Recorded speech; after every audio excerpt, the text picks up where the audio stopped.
it's important for Americans to take a deep breath for a second and think about what it means for somebody to put his or her life on the line for a complete stranger.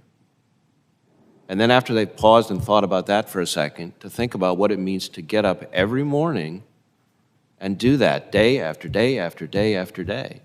As I said in response to, I think, one of the earlier questions, and you've touched on through your comments, the number of officers feloniously killed in the line of duty this year is up significantly from last year. And that's not even counting all the officers who were lost to COVID because they have to be out on the streets doing their jobs and they can't stay home. That's not counting all the officers who miraculously survived an attack but whose lives are forever altered. That's not counting the officers who died in things like vehicle incidents as they're racing to the crime scene.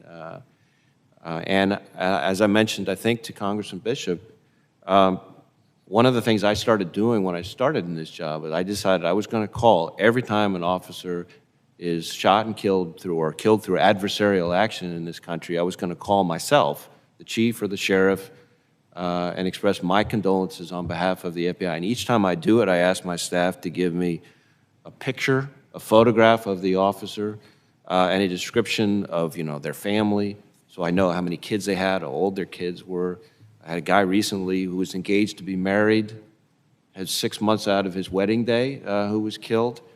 And I'll never forget, for example, having to call in your home state to Brookhaven, Mississippi, where they lost 2 officers in a single incident in a department of, I want to say, less than 30 people. I mean, think about what that means to a department like that, where every single person knew those 2 officers. I understand people in this country are angry and upset and hurt, and I get that, and there's reasons to be angry and upset and hurt. I no means mean to minimize their concern and hurt, but the law enforcement families hurt too.